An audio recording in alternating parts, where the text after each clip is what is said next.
स्थानोतिं समनां समुदुतं समचरितानं पंचक्रियाचाराणम् आयराणम् आयारादि सुजनानोदेशानो वध्यायनं तिरियनुगुणपालयानं सविसावनं श्रेयान् सकलमंत्रीं पूजेमं दानमं सां दुःखकवकमको बोहिला सुखयुगमनं समायमरणं जिन्मुन मोक्षमार्गशनेतारं धीर्तारं कर्मभूभृतां ज्ञातारं विश्वतत्त्वानां वन्दे सद्गुणलब्धये।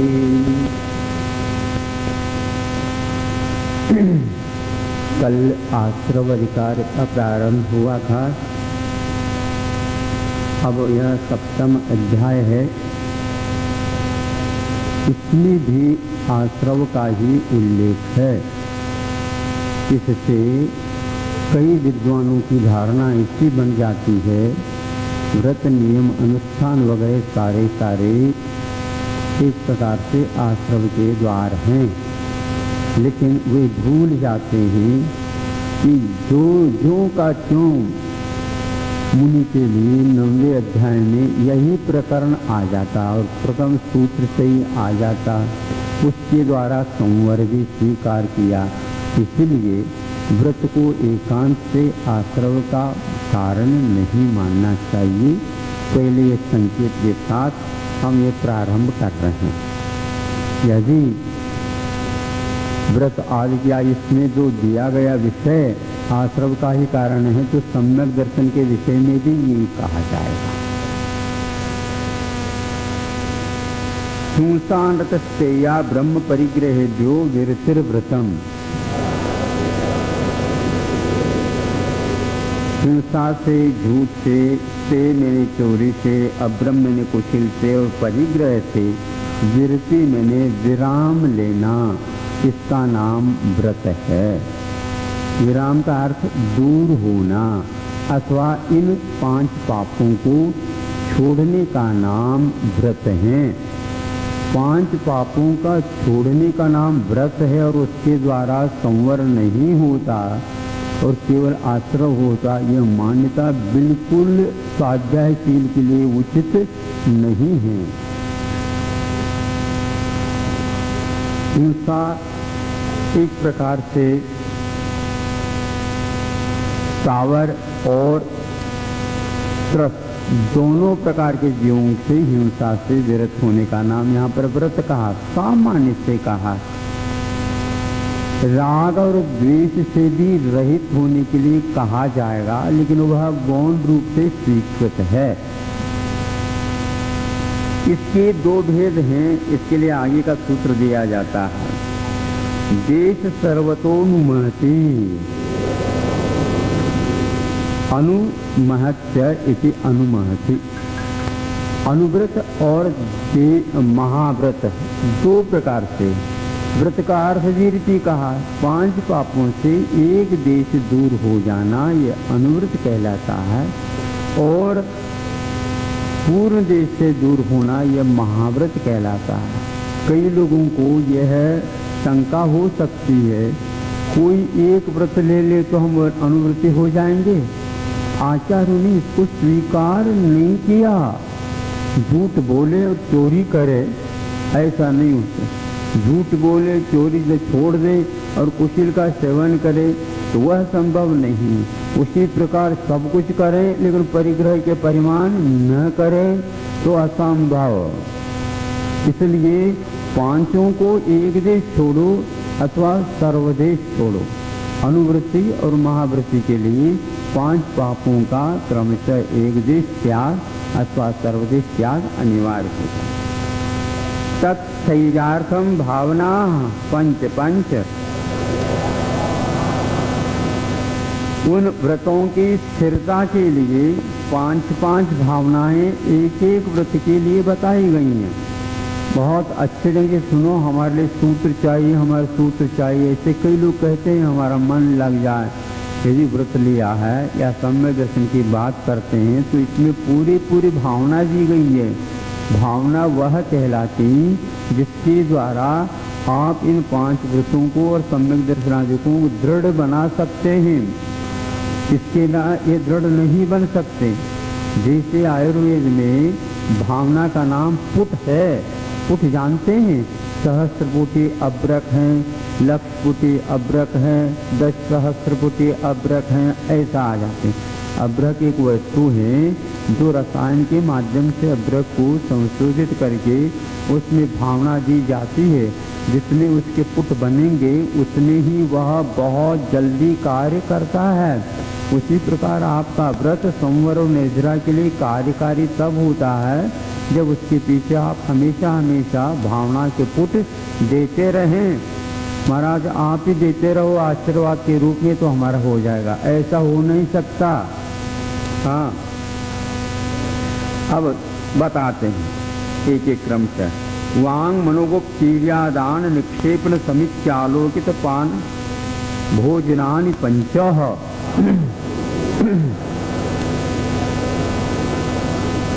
मुख्य रूप से 5 भावनाएं महाव्रत की विवक्षा को लेकर के कही गई हैं। गौण रूप से इसका अनुकरण श्रावक लोग भी कर सकते हैं। वचन गुप्ती, अहिंसा महाव्रत की रक्षा के लिए वचन गुप्ती हमेशा बनी रहे। मनोगुप्ती, मन की स्थिरता न बनी रहे, अस्थिरता हो जाए तो अहिंसा का पालन दूभर हो जाएगा। ईर्या समिति 4 हाथ प्रमाण, 2 गज प्रमाण, जमीन को देख करके चले। ऐसा नहीं बिन चले तो देख करके, किंतु बिना मतलब चले नहीं। सब प्रयोजन इस प्रकार दिन में आलोक में चले, उसका नाम ईर्या समिति। यह भी अहिंसा महाव्रत के लिए अनिवार्य है। और आदान नियम का अर्थ होता है एक प्रकार से वस्तु उपकरणों का रखना और लेना, संशोधित करके प्रकाश में परिमार्जित करके ही करना। यह भी अहिंसा महाव्रत के लिए अनिवार्य है।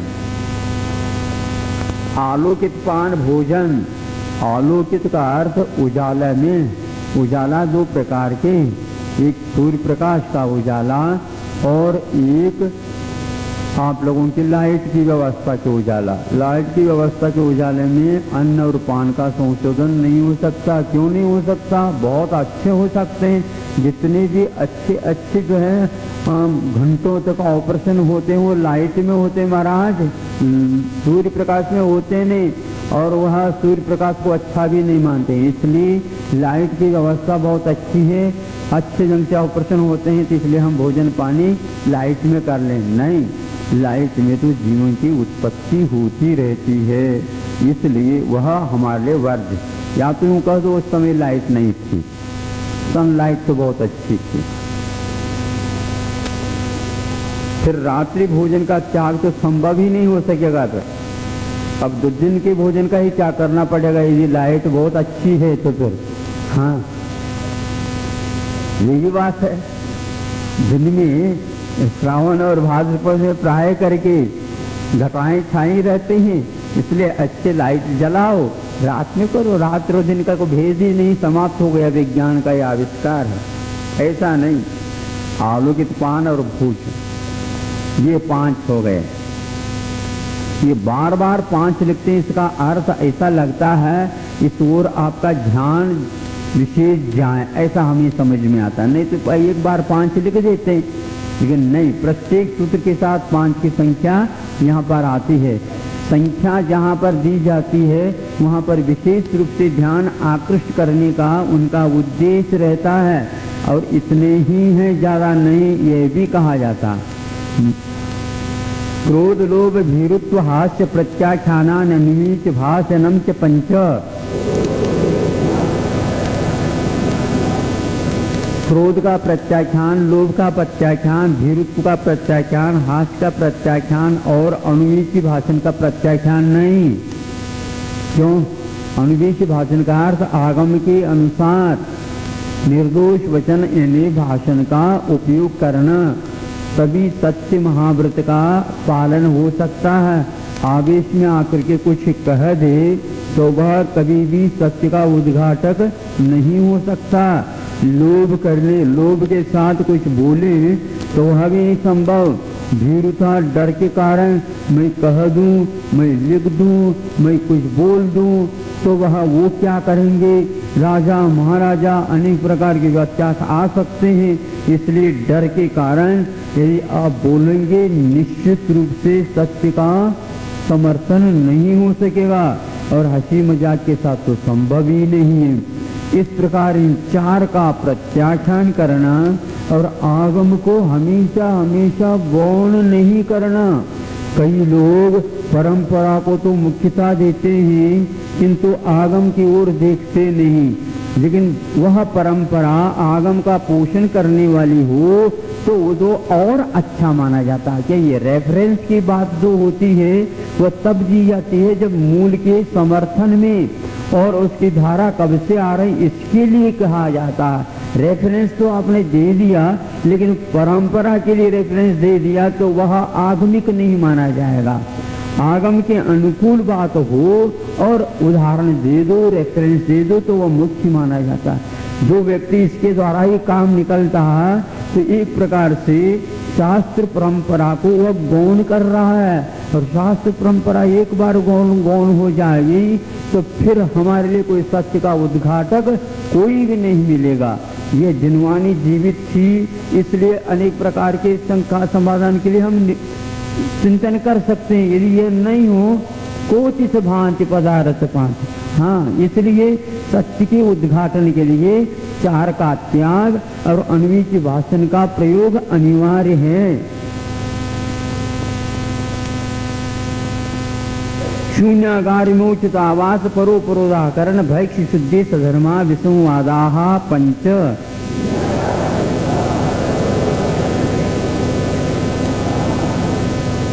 ये अस्ते महाव्रत की 5 भावनाएं हैं।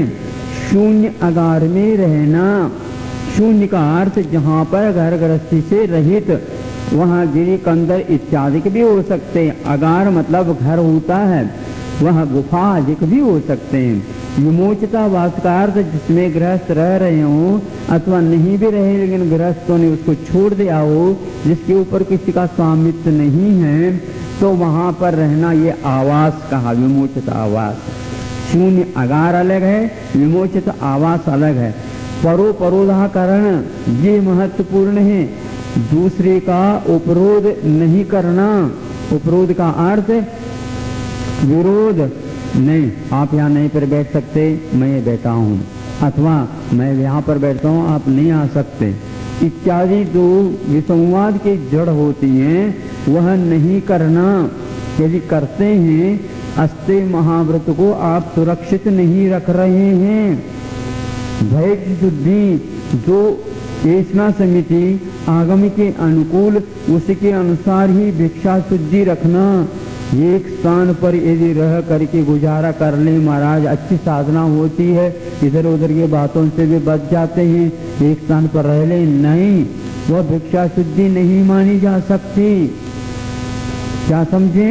भिक्षा शुद्धि के लिए एक स्थान पर हमेशा रहना उचित नहीं, इसलिए आचार्यों ने भिक्षा शुद्धि को रखी है। आहार मान लो एक व्यक्ति के द्वारा बना दिया जाए और वहीं पर हम आहार कर ले, अच्छा शास्त्र स्वाध्याय ज्यादा हो जाता है, नहीं। भिक्षा शुद्धि को यदि निर्दोष नहीं रखेंगे तो चर्या श्रवण की नहीं बन पाएगी, मठाधीश बन नहीं सकते, ये इसका अर्थ है।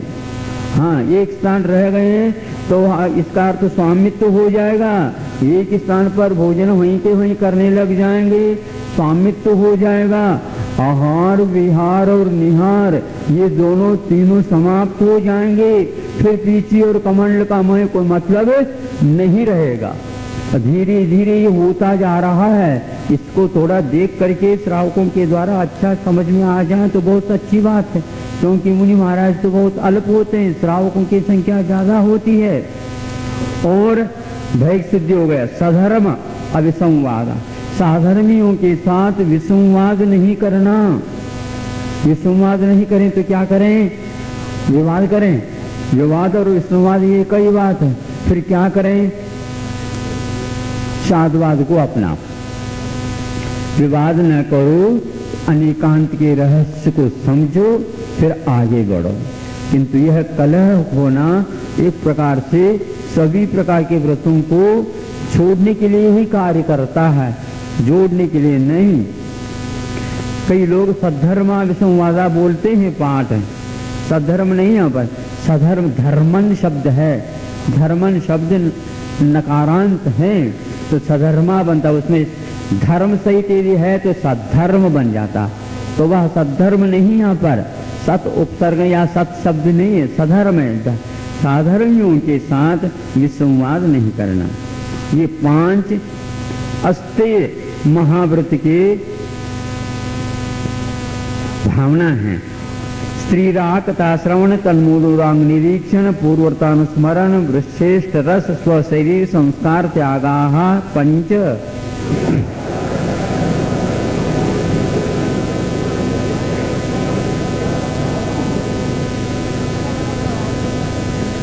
हाँ, स्त्री जिससे स्त्रियों के प्रति राग उत्पन्न हो उस प्रकार की कथा का श्रवण करना, श्रवण कराना आदि, और उनके मुखों के निरीक्षण करना आदि का, और पूर्व में भोगे उनका स्मरण करना, वृक्ष और इष्ट आहार का सेवन करना आदि, यह कुशील के समर्थक हैं।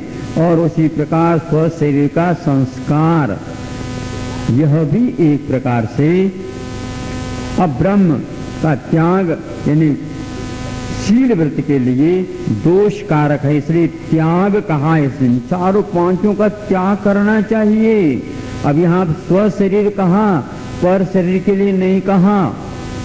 इसका अर्थ वैयावृत्ति उचित समय पर वह कर सकता है और दूसरे से कराया भी जा सकता है, लेकिन संस्कार का अर्थ होता है चमक दमक करने की अपेक्षा से मंडन, जिसको बोलते हैं आप लोग, मंडन का रूप नहीं होना चाहिए। इस प्रकार ये 5 भावनाएं हैं। हिंसा अच्छे मनोज्ञा मनोज्ञेन्द्रिय विषय राग द्वेष वर्जनानि 5। मनोज्ञ और अमनोज्ञ 2 प्रकार की वस्तु हुआ करते हैं, यानी हम लोगों के दृष्टि में 2 प्रकार की वस्तु आती हैं। वस्तुतः वस्तु कोई इष्ट और अनिष्ट नहीं होती, मनोज्ञ और अनमोज्ञ अच्छी और बुरी नहीं हुआ करती, फिर भी राग से युक्त होने के कारण यह भेद आ जाता है। तो ऐसे पंचेंद्र के विषयों के प्रति राग और द्वेष नहीं करना, यानी त्याग करना, वर्जनीय, वर्जनता त्याग करना, राग द्वेष का त्याग करना। वस्तु कोई भी हो, इष्ट हो अनिष्ट हो, राग द्वेष का त्याग करना, यह 5म महाव्रत अपरिग्रह महाव्रत है। उसके ये 5 भावनाएं हैं। ये यदि पल जाए अंतिम, अपने आप ही ठीक हो जाए, ये अंतिम व्रत की 5 भावना भी पल जाए तो 4 जो पहले बताए गए हैं वो इसमें गर्भित ही हो जाए, क्योंकि राग द्वेष मूलक ही सब कुछ होता है। राग द्वेष यदि छोड़ दें, राग किसके प्रति हो? अच्छी वस्तु। द्वेष किसके प्रति हो? जो अपने लिए बुरी है उसके प्रति द्वेष। राग द्वेष छोड़ दो पंचेंद्र के विषयों के प्रति, तो अपने आप ही 5 महाव्रतों की भावनाएं पल जाए, तत्स्थैर्य, उसकी स्थिरता अपने आप ही बनी रहेगी। कितनी अच्छी बात है। छोटा सा सूत्र है, ज्यादा मुखाग्र करने की भी कोई आवश्यकता नहीं। इसकी माला घेरा करो। यदि नमोकार मंत्र में मन नहीं लगता, मंत्र बहुत बड़ा है महाराज, नमोकार मंत्र 5 परमेश्वर को स्मरण करते करते कंठ तो दुखने लग जाता है, मन भी उखड़ने लग जाता। तो ऐसा क्या करो इन सब सूत्रों में कि मनोज्ञा मनोज्ञेन्द्रिय विषय राग द्वेष वर्जनानि 5 नमो नमः। और एक बोल, जैसे बड़े बाबा का मंत्र बोलते हैं ना आप लोग, इसी प्रकार बोला करो। महाराज सामायिक में बोल सकते हैं, बहुत अच्छा बोलो। इस सूत्र के प्रति राग हो जाए तो कोई बाधा नहीं। कभी कभी ऐसा लगने लग जाता है, कुछ गाथाओं का अच्छे उच्चारण कर लें, ध्यान लगा दे, तो ऐसा लगने लग जाता है इस गाथा के प्रति ज्यादा राग हो रहा, ऐसा भी लग जाता है। तो कभी कभी बदलना पड़ता है। लेकिन गाथाओं के प्रति यदि राग हो जाए तो कोई बाधा नहीं। वो महाराज भी याद आ जाएंगे जो गाथा लिखने वाले, कुंद कुंद की गाथा को रटेंगे, माला फेरेंगे तो कुंद कुंद तो झूलेंगे सामने। वो क्या कह रहे हैं, अरे बहुत बड़ी बात कह दी, बहुत अच्छी बात कह दी, आपको यदि अच्छी लग रही दूसरे को भी तो दे दो, मन लग जाएगा। अब आगे एक एक 5-5 भावना कह करके अब अलग ढंग से भी भावना बोलते हैं। हिंसा दिश्विहा मूत्रा पाया वद दर्शनम, हिंसा, झूठ, चोरी, कुशील, परिग्रह, इनमें कैसा चिंतन करना इनके विषय में, ये इन पापों के कारण यहाँ पर भी अपाय यानी दुख और अवध में एक प्रकार से तिरस्कार होता है, और अमूत्र जहाँ कहीं भी जाएगा वहां पर भी स्वागत ठीक नहीं होगा। कैसे स्वागत नहीं होगा, अच्छे ढंग से स्वागत नहीं होगा। स्वर्गों में स्वागत फूल मालाओं के साथ होता है और नरकों में स्वागत कैसे होता, हाँ वहां फूल माला नहीं मिलेगी, वहां तो मार काट के साथ होगा। ये इस प्रकार होता है, अवध्य, तिरस्कार आदि होते हैं। इसी प्रकार का चिंतन करो, है क्या नहीं। 5 पापों के बारे में चिंतन यदि करना चाहते हो तो ऐसा चिंतन करो, इसके द्वारा हमेशा हमेशा यहाँ पर भी दुख है, वहाँ जहाँ जाए वहाँ पर भी दुख है, यहाँ पर भी अवहेलना, तिरस्कार आदि है, और आगे जाए तो वहाँ पर भी आए। इसलिए किसी भी प्रकार से 5 पापों से अपने को बचा करके रखना, इस प्रकार का चिंतन करने से 5 महाव्रतों की रक्षा होती है। दुख में वहां अथवा इन 5 पापों को दुख ही समझ लो। कैसे, इनके द्वारा पाप बंद होगा, पाप बंद का उदय होगा तो निश्चित रूप से दुख होगा और कोई मिलने वाला है। इसलिए कारण में कार्य का ही आरोप करके इनको दुख के रूप में ही स्वीकार करो। महाराज कौन से कर्म का उदय है आपने किया है, कुछ तो रास्ता बताओ। बंद करते समय पूछते तो हम बता दें, अब कोई रास्ता नहीं, फिर क्या करें। कुछ नहीं, भगवान को याद करो जिन्होंने इसको ऊपर उठ करके अपने आप को बनाया। हाँ महाराज बहुत कठिन कार्य है, तो कौन कहता सरल कार्य है। हाँ लगता है ऐसे है कि हम भी कर लें, क्या करने, भोजन थोड़ी करना है, बहुत कठिन होता है। दुख में हुआ रात दिन ये चिंतन कर सकते हैं, ये दुख है, 5 पाप केवल दुख के अलावा कुछ नहीं, मेवा नहीं, दुख मेव वा, अथवा इनको 5 पापों को दुख ही समझ लो। मैत्री, प्रमोद, कारुण्य, माध्यस्थानि च सत्व गुणादिक क्लिश्च माना विनेयेषु।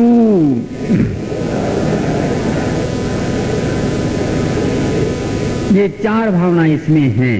क्या करना, सभी जीवों के प्रति मैत्री, सत्वेषु, प्रमोद भाव, गुणाधिकेषु, जो अधिक गुण वाले हैं उनके प्रति प्रमोद भाव रखना चाहिए, और क्लिश्यमानेषु, जो दुखित हैं, पीड़ित हैं, संकटग्रस्त हैं, उनके प्रति करुणा भाव हमेशा धारण रखना, और अविनेयेषु, जो विपरीत मार्ग पर हैं उनके प्रति किसी प्रकार से राग द्वेष नहीं करना, किंतु माध्यस्थ भाव रखना। माध्यस्थ भाव किसके लिए, विपरीत वृत्तों, जैसे बोलते हैं आप लोग, विपरीत वृत्ते मतलब मार्ग से दूर हैं, विपरीत काम कर रहे हैं, उनके प्रति माध्यस्थ भाव रखना चाहिए। ये 4 प्रकार के व्यवहार अपने लिए होते। देखो गुणेशु प्रमोदम कहाँ है, गुणी हो और अधिकेशु गुणेशु प्रमोद। यहाँ पर कहा अपने से जो अधिक गुण रखते हैं उनके प्रति प्रमोद भाव रखना चाहिए। गुण तो नहीं है, गुण तो नहीं है और अपने पास गुण है ऐसे कोई कह देता महाराज उनकी कीर्ति क्या करना, उनको समझाने का प्रयास करना चाहिए। यदि समझाना, वो गलत समझते हैं तो उनको समझाना कि ये गलत है, आप समझो इस बात को, क्योंकि ये आगम के अनुकूल नहीं है, आदि आदि इस प्रकार समझाना अवर्णवाद नहीं है। ध्यान रखो कि स्थितीकरण और उपगुण करोगे कैसे। हाँ, जो मार्ग नहीं है और उस मार्ग को मार्ग मान करके चल रहा है तो गलत हो जाएगा। ये ध्यान रखना कि एक व्यक्ति यदि चूक जाता है तो इतना दूषण नहीं, किंतु जो नेता है जिनके प्रति महासमूह है वह यदि चूक जाता तो महान दोष हो जाता है। नेता यदि अपने बहुत जनता को अच्छे उपदेश अच्छे लीडिंग कर देता है तो बहुत अच्छी बात है, लेकिन नेता चूक जाएगा तो उनके पीछे जितने समूह संख्या है वो सब चूक जाएगी। इसलिए नेताओं को भी अच्छे ढंग से समझाना चाहिए। हाँ, पहले जो कुछ भी राजा वगैरह होते थे उनके साथ मंत्रिमंडल रहते थे, वो अच्छे ढंग से उनको समझाते रहते थे, लेकिन आज के नेताओं को कोई समझाने वाला नहीं है। हाँ, तो प्रजा ही समझा सकती है जो वोट देने वाले होते। इसलिए वोट देने से पूर्व में समझना, यदि वोट दे देते तो ये इस प्रकार काम करेगा तो नहीं दे, लेकिन यदि देना है बाद में कहो देखो हमने आपको वोट दिया, इसका अर्थ ये नहीं है इस ढंग से आप काम करो। सुनते हैं वोट देने का आपको अधिकार है तो वोट वापस लेने का भी अधिकार है। हाँ, ऐसा नहीं कि वोट वापस नहीं ले सकते हैं, ले सकते, देने का अधिकार है, वापस लेने का अधिकार नहीं है। किसने कहा, कौन से संविधान में लिखा बताओ? है ही नहीं ऐसा। और एक मिसाल यहां पर हुई थी, यहीं पर अनूपपुर में कहीं कुछ हुआ था, उनको चलिए वापस दे दिया, हम समर्थन वापस लेते हैं। जैसे आप लोग कोई पद अपना करके इस्तीफा दे देते, हम तो अपने विड्रॉ, उसी प्रकार वोटर भी विड्रॉ कर सकता है और करना चाहिए। अरे वो पार्टी बनाए किसने, आप बताओ तो सही, आखिर ये चीज के माध्यम से तो बनी, उनको प्रेस करो उनके नेताओं को। ये ठीक नहीं हो रहा है यहां पर काम, जनता सड़क पर आएगी तो क्या करोगे? होता ऐसे ही है, यह व्यवस्था है। यदि आप समर्थन कर रहे हैं तो गुणों की समर्थन करेंगे कि आंदोलन काम का समर्थन करेंगे? ऐसा होता ही नहीं। हाँ, एकदम वह विड्रॉ नहीं किया जाता, उसके तरीके होते, ये बात अलग है। एकदम जनता सड़क पर आ जाए ऐसा नहीं, पहले संकेत देते देते देते देते फिर भी नहीं मानता है तो ये मार्ग है, अन्यथा वह चलेगा नहीं काम। बड़े बड़े राजाओं के लिए भी इस प्रकार जो है नौबत आई है, जो विषयों में कषायों में रह जाते हैं उनकी क्या स्थिति हुई है आप देख लो। जनता डरेगी तो कब तक डरेगी? हाँ? तो सब जगह वही होगा, यही होता है। अब क्योंकि प्रजासत्तात्मक आने से यह गनीमत है, लेकिन ये भी आज निकल तो उखड़ेगा। यद्वा तद्वा यदि आप विधि विधान करेंगे तो कहां तक उसका होगा? मोहम्मद तगलक की कथा पढ़ लो इतिहास की, क्या हुई थी। हाँ, चमड़ी की मुद्रा चला करके खूब, जैसे आज नोट छप रहे हैं उसी प्रकार छपाते। नौबत क्या है, ये मुद्राओं का अवमूल्यन का अर्थ क्या है? यद्वा तद्वा उसका दुरुपयोग किया जा रहा है, ये इसका अर्थ होता है। ऐसा नहीं होता। देखो, एक अति जहां होती है निश्चित रूप से इति आती है, फिर अथ प्रारंभ हो जाता है दूसरा मंगलाचरण, ये निश्चित है। कहां तक छुपेगा वो? ये चार हो गया। जगत काय स्वभाव वा सम्यक वैराग्यार्थम। सम्यक मैंने संसार के प्रति भीरुता, वैराग्य मैंने काया के प्रति एक प्रकार से निरीहता। काया का स्वभाव क्या है देख लो, संसार का स्वभाव क्या है देख लो, अपने आप ही आपको सम्यक और वैराग्य उत्पन्न होंगे। ये नहीं सोचते हैं तो श्रमण भी बने हैं मान लो, तो भी शरीर के प्रति घृणा यदि नहीं है, सम्यक वैराग्य भाव नहीं है, तो वैराग्य भाव की दृढ़ता आएगी कैसे? शरीर के पोषण के कारण तो राग बढ़ जाता है। शरीर के प्रति वैराग्य हो और उसका स्वभाव समझ में आ जाए तो अपने आप ही अपने लिए वे व्रत निर्दोष पलते हैं। प्रमत योगा त्राण व्यपरोपनम हिंसा। अब आचार्य कहते हैं कि हिंसा क्या है जिससे हम विरत रहें? प्रमाद योग से प्राणियों का व्यपरोपण करना हिंसा। व्यपरोपण का अर्थ एक वियोगीकरण या क्षति पहुंचा देना, इसका नाम व्यपरोपण है। कौन से प्राण? हम प्राय करके इस सूत्र का अर्थ यही लेते हैं कि द्रव्य हिंसा से बचो। द्रव्य हिंसा में ही मुख्य रूप से हम दूसरे की हिंसा से ही बचना चाहते हैं।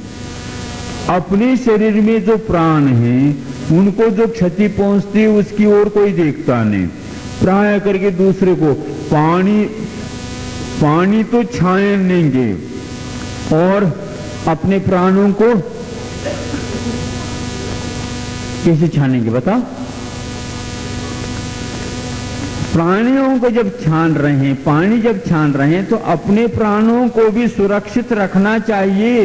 ये अपने प्राण भी प्राण माने जाते हैं। प्रमाद के कारण मान लो आप यद्वा तद्वा इस शरीर के साथ व्यवहार करेंगे तो क्षतिग्रस्त होंगे। यद्वा तद्वा सोएंगे तो भी यह क्षतिग्रस्त हो सकता है। कथम शयेत, इसलिए कुंदाचार्य कहते हैं कैसे सोना चाहिए, कैसे उठना चाहिए, कैसे बैठना चाहिए, कैसे बोलना चाहिए, कैसे भोजन करना चाहिए। How to eat, how to speak.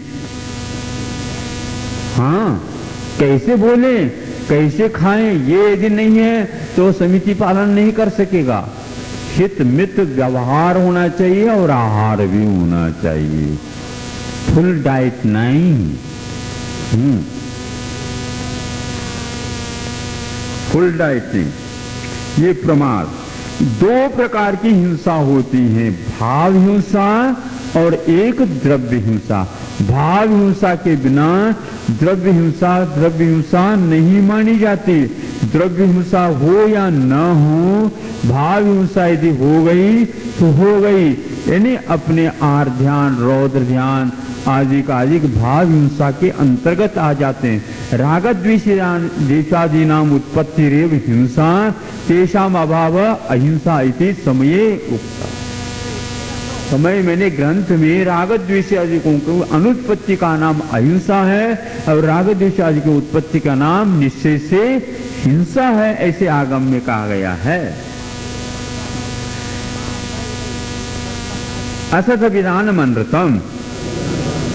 असत अभिधानम, असत मैंने असत्य नहीं। असत्य का अर्थ असत्य नहीं, असत्य का अर्थ है अप्रशंसनीय। अब वैधानिक नहीं, सत्य मैंने प्रशंसा के योग्य, सत्य मैंने योग्य और असत मैंने अयोग्य। अयोग्य वचन का प्रयोग करना यह असत्य है ऐसा कहा, ये अनृत है ऐसा कहा। जिससे हिंसा होती हो वह सत्य वचन भी असत्य है ऐसा आगम का उल्लेख, जैसे कल कहा था रत्नगंज श्रावकाचार्य वगैरह में। विपत्ति आती हो उस प्रकार के उस समय शब्द ऐसा न बोलिए जिसके द्वारा स्वयं के ऊपर दूसरे के ऊपर आपत्ति आती हो, वह वचन वस्तुतः असत्य वचन है।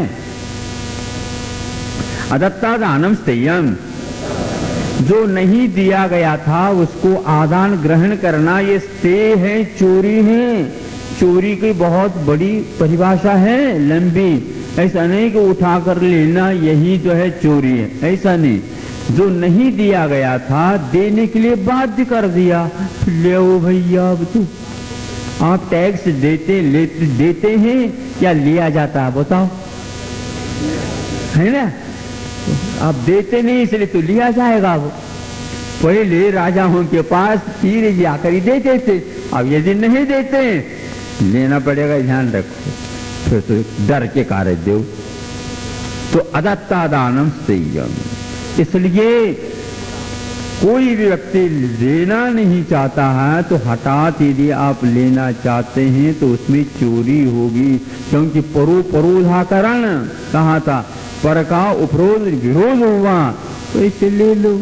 जबरदस्ती का मामला जिसको बोलते हैं, वहां स्टे में चोरी के अंतर्गत आ जाता।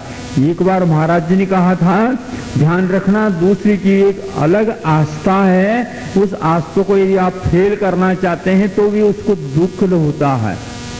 वह आकर के कहे मेरे विचार ठीक ठाक नहीं है, कि है या है नहीं है, ये आप बताओ, जैसे आप कहो उसके अनुसार मैं करूंगा।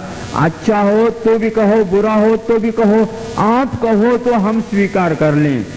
जब ये कहता उस समय कह रहे भैया तुम्हारी ये विचार ठीक नहीं, इसको सुधार लो। ठीक, पहले आप कह देते, पहले आप भी कह देते तो मैं भी इस समय संकेत देता। और ये भी ध्यान रखना, एक बार कहने से हम नहीं मानेंगे, 3 बार कहो तो हम मानेंगे। लड़क जाए तो मैं कैसे कहूंगा? आपने बताया, आपने सब किया, ऐसा नहीं, आपने स्वीकारा, तब हमने बाद में आशीर्वाद भर दिया, जिससे उसको बहुत स्वीकार्य है। नहीं तो बुला बुला कर ये तुम्हारा ठीक नहीं है, ये तुम्हारा देखना ठीक नहीं, ये तुम्हारा लिखना ठीक नहीं, ये तुम्हारा चलना ठीक है, ठीक नहीं, आदि आदि कहना, ये बिल्कुल गलत है। वो कहाँ पूछ रहा है? वो ये कहेगा मेरा यदि देखना ठीक नहीं है तो आपका देखना भी ठीक नहीं। अब क्या करेंगे आप? नहीं हमारा ठीक है, वो भी कहता हमारा भी ठीक है। इसीलिए देशना चला करके नहीं दी जाती, चालाकी के साथ। हाँ, उसको बहुत सौहार्दपूर्ण देना चाहिए, लेकिन आज बहुत कठिन है देशना देना और लेना।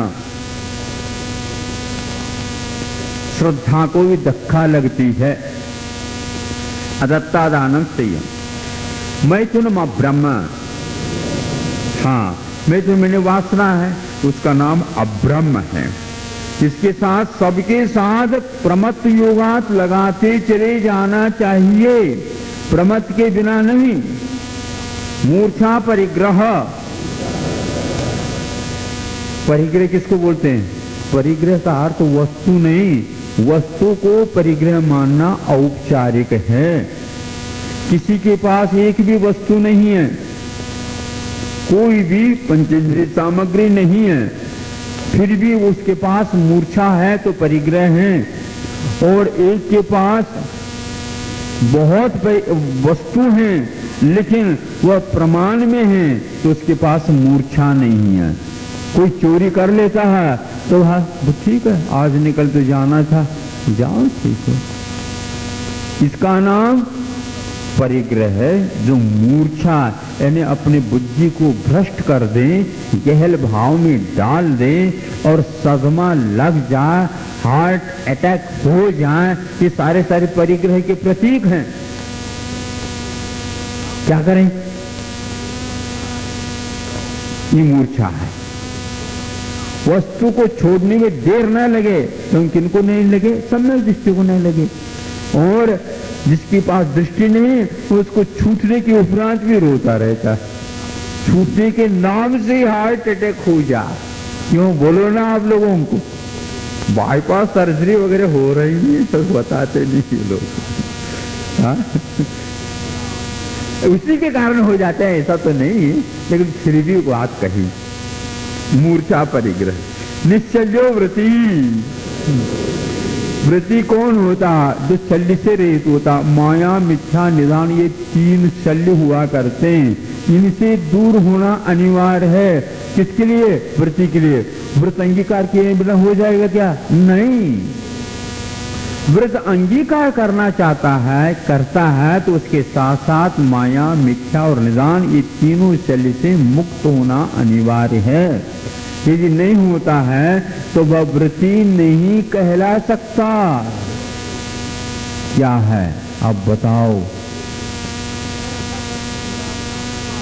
निदान है, भोगो भोग की सामग्री भविष्य में हमें मिले, इस प्रकार यदि करता है शल्य के साथ, तो उसके पास सम्यक दर्शन नहीं रह सकता और सम्यक ज्ञान भी नहीं रह सकता, और चारित्र तो ले रखा है तो वो कोई चारित्र नहीं, क्योंकि व्रत लेने मात्र से व्रती नहीं होता, शल्यों से मुक्त होना अनिवार्य। केवल शल्य छोड़ दिया, व्रत नहीं लिया तो भी वो व्रती नहीं कहलाता। इसलिए निश्चल्यो व्रती, व्रती का विशेषण निश्चल्य है, निश्चल्य का नाम व्रती ऐसा नहीं। यहाँ पर कर्ता निश्चल्य नहीं व्रती है, तो व्रती का विशेषण निश्चल्य है, निश्चल्य का नाम व्रती नहीं, किंतु व्रती के लिए निश्चल्य होना अनिवार्य है। अगारे नगारश्च, अगारी और अनगार ये दो प्रकार के व्रती हुआ करते हैं। अगारी का अर्थ क्या होता? अगार मैंने सदन भवन या ग्रह होता, ग्रह जिसके लिए अभी नहीं छूटा है वह अगारी, जो कि अनुव्रत माना जाता है। और अनगारश्च, अनगार जिसके पास अगार नहीं है, इन्होंने छोड़ दिया, नहीं ऐसा नहीं कि जो जंगल में रहते हैं कुछ लोग उनके पास कुछ नहीं होता वो भी अनगार हो जाएंगे, नहीं, जो था उसको उन्होंने छोड़ दिया उसको बोलते हैं अनगार। ये दो प्रकार के होते हैं। अनुव्रतोगारी, अनुवृत्ति जो होता है वह अगारी कहलाता है। अब अगारी के पास कितने व्रत और होते हैं ये बता देते हैं। यानी अनुव्रत होना ये पाक्षिक गृहस्थ का कथन हो जाता है। क्या कहा? अनुव्रत लेने का अर्थ पाक्षिक गृहस्थ जिसको बोलते हैं उसको कहा पाक्षिक श्रावक। इसके उपरांत द्वितीय प्रतिमा वाले जो होता है, जो पंचम स्थान के योग्य होता है, उसके लिए क्या और व्रत होते हैं ये बताया जा रहा है। अनुव्रतोगारी दिग्देशानर्थ दंड विरत सामायिक प्रोषदोपवासोपभोग परिभोग परिमाणातिथि संविभाग व्रत संपन्नश्च।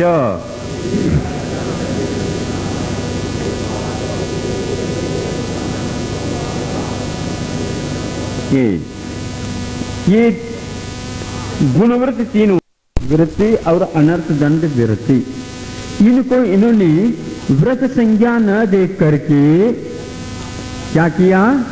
इनको इन्होंने व्रत संज्ञा न देख करके विरति के रूप में दिया। ये पॉजिटिव नहीं किंतु नेगेटिव के रूप में व्रत हैं। यानी विरति कर देना, दिग्विरति दिशाओं की सीमा बना करके किया जाता है। यह एक प्रकार से यम यानी जीवन पर्यंत होता है। देश वृत्ति का अर्थ जिन दिशाओं के बीच में देश आ जाते हैं उनमें भी प्रतिदिन भी लिया जा सकता है या आजीवन के लिए भी लिया जा सकता है। उत्तर की ओर दक्षिण की ओर आदि कर लिया, उत्तर की ओर जितना लिया है उनमें भी सीमा बनाने का ये देश वृत्ति में आ जाता है, ये वृत्ति है। अनर्थ दंड, अनर्थ दंड किसको बोलते हैं? जिसका कोई अर्थ नहीं प्रयोजन नहीं, उनका पहले त्याग कर देना चाहिए। व्यय तो अनिवार्य है, मान लो खर्च करना अनिवार्य है, लेकिन अपव्यय से पहले बचना चाहिए गृहस्थ। आज के गृहस्थ प्राय करके वो दुखी हो जाते हैं जो अनर्थ में व्यय कर देते हैं। जो प्रयोजन भूत होता है उसमें व्यय कर दो तो इतना वो घाटा नहीं लगता, किंतु जो अनर्थ में जो निष्प्रयोजन भूत हैं उनमें व्यय हो जाता है तो अर्थ तो सीमित रहता है। तो ऐसी स्थिति में और अनर्थ करने के भाव होने लग जाते हैं। भोजन करना है तो जो विशेष भोजन जिससे पेट भरे आदि आदि, और जो पेट तो भरता नहीं और जिसमें ज्यादा खर्चा हो जाता वही ज्यादा खा ले तो क्या होगा? पेट भरेगा क्या? तो वो अनर्थ होगा। अनर्थ के कारण मानसिक रोग भी उत्पन्न होता है और शारीरिक रोग भी पीछे पड़ जाते हैं। महाराज हम क्यों करें, क्या हो गया, आप बताओ, आशीर्वाद तो दे दो, तो हमें अनर्थ तो पहले छोड़ दो।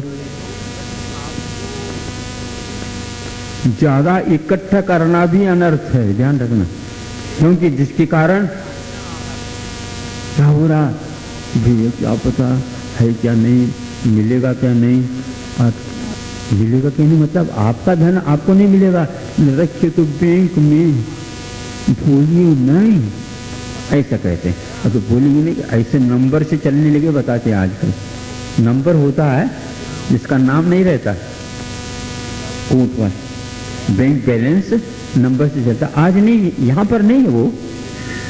हाँ, वीआईपीओ के लिए विदेश की वहाँ ऐसी व्यवस्था है, बताते हैं।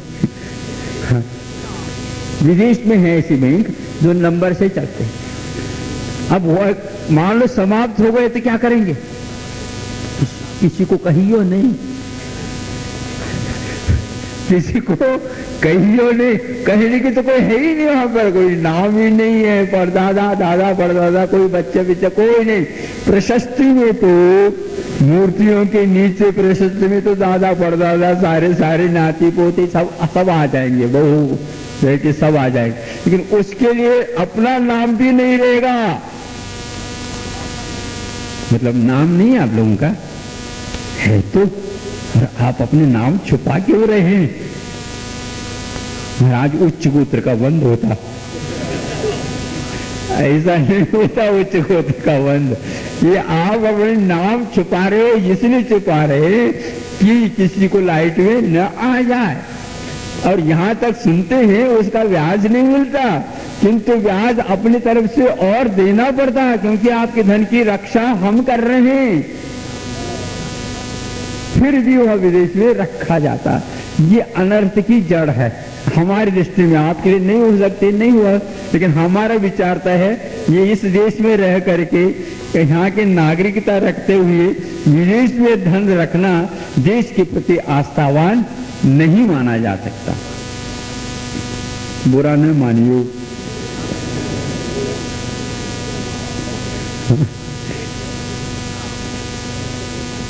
ये तीन वृत्ति हो गई।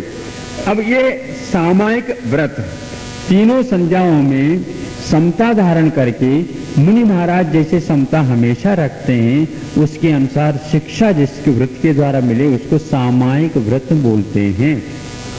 प्रोषद व्रत है, प्रोषद का अर्थ पर्व होता है, प्रोषद का अर्थ सकृत भुक्ति होती है, और रत्नगढ़ श्रावकाचार्य में इसको सकृत भुक्ति मैंने एक बार भोजन करना, प्रोषद, और उपवास मैंने पर्व के दिन उपवास करना। इस प्रकार प्रोषद उपवास माना जाता है। जैसे अष्टमी के दिन उपवास हुआ, सप्तमी और नवमी के दिन एकासन कर लिया, इसका नाम प्रोषद। और इसके अनुसार देखा जाए तो केवल अष्टमी के दिन उपवास कर देना, यह प्रोषद उपवास। प्रोषद मैंने पर्व का अर्थ लेते हैं तो उपभोग परिभोग परिमाण, उपभोग बार बार तो भोगने में आता है, भोग का अर्थ जो है एक बार भोगने में आता, ऐसे पदार्थों के परिमाण करना यानी निमंत्रण के बिना। नियत का अर्थ ऐसा नहीं कि निमंत्रण दे दिया हूं चलिए निश्चित कर लो, ऐसा नहीं। नियत आहार का अर्थात आगमिक आहार की नियंता है, ये नियमितता है। लेकिन विहार में कोई नियमितता नहीं, उसमें भी नियमितता है, लेकिन किसी के लिए कह के आदि आदि नहीं चाहते। ये अतिथि उनके लिए अपने द्वारा अर्जित जो धन है, जो कुछ भी आहार वगैरह हैं, उनका सब सम विभाग समीचीन रूप से भाग करके रखना देना, यह सम विभाग में अतिथि सम विभाग में आ जाता है। इसके पीछे इन्होंने व्रत रखा, अतिथि सम विभाग व्रत, भोग परिमाण व्रत और प्रोषदोपवास व्रत और सामायिक व्रत। यद्यपि दिग व्रत, देश व्रत, अनर्थ दंड व्रत ये भी व्रत माने जाते हैं, अनर्थ दंड करने का व्रत नहीं माना जाता, तो अनर्थ दंड से विरति रूप व्रत होता है, इसलिए इसके साथ निषेध दिया है उन्होंने। सामायिक से वृत्ति नहीं होती, सामायिक तो किया जाता, सामायिक का संकल्प लिया जाता, अनर्थ दंड का संकल्प नहीं लिया जाता, अनर्थ दंड वृत्ति का संकल्प लिया जाता, इसलिए वृत्ति के बाद उसके साथ व्रत जोड़ना ये आवश्यक है। च के माध्यम से और भी आते हैं, जैसे सल्लेखना व्रत हैं। कुंद महाराज जी ने सल्लेखना को तो 13 व्रत के अंतर्गत ही गर्भित किया, किंतु यहाँ पर 12 व्रतों में, किंतु यहाँ पर उसको सल्लेखना व्रत को अलग रूप से दिया। जैसे कोई स्कूल जाता है तो स्कूल की पढ़ाई तो पढ़ लेना, यह शिक्षा हो गई, परीक्षा देना भी अनिवार्य है। कुछ लोग परीक्षा नहीं देना चाहते हैं तो ये में तो कहलाएंगे, लेकिन प्रमाण पत्र उन्हें नहीं माना जाएगा। इसलिए विदाउट प्रमाण पत्र तो फिर कैसे हमें कहेंगे हम, बताओ। आपने व्रत तो ले लिया और संलेखना धारण नहीं की तो परीक्षा के बिना आपका वह आपके कक्षा का ज्ञान मान, हमें तो ज्ञान लेना था, हमें परीक्षा से कोई मतलब नहीं। तो ये अंत में जाकर के फिर पश्चाताप करेगा, अंत में व्रत छूटने की पूरी संभावना हो जाती है। जो संलेखना लेता है तो वहां अस्पताल में भर्ती नहीं होगा, नहीं। अभी जीवन पर्यंत तो हमने व्रत पालन किए, अब जो है शरीर में गड़बड़ी हो गई तो अरे भर्तीकरण कर दो, नहीं भर्ती करेंगे तो घर में कौन सेवा करेगा तुम्हारा, मुश्किल है। पूरी उपचार तो हो नहीं सकते, इसलिए आप अस्पताल में हम सब पूरे प्रबंध कर देंगे आपको ऑक्सीजन सहित, अब जाना पड़ता है। इसीलिए यदि आज व्रती है तो यह संलेखना व्रत भी साथ साथ रख लेना चाहिए। कषायों को क्षीण रखिए, शरीर के प्रति उदासी रहे, निरीता रहे तो ही हो सकता, नहीं तो नहीं। ऐसे कट्टर होना चाहिए, जैसे सम्यक दर्शन को कट्टरता के साथ आप करते हो उसी प्रकार वहां पर अभक्ष भक्षण करना पड़ेगा। रात में दिन में मूर्छा में कुछ भी कर सकते हैं, वहां पर किसी को एंट्रेंस मिलता है नहीं, उस स्थिति में क्या करेंगे, अरंचित कर सकोगे, कौन कराए हो, वहां पर कराना चाहे तो भी कैसे, दिमागी काम नहीं कर रहा है। इसलिए जो ग्रामीण व्यक्ति होते हैं ना, नहीं हम नहीं जाएंगे वहां पर। और आज के लोग जल्दी चलो, फिर बाद में महाराज जी तो है ही, प्रायश्चित दे ही देंगे।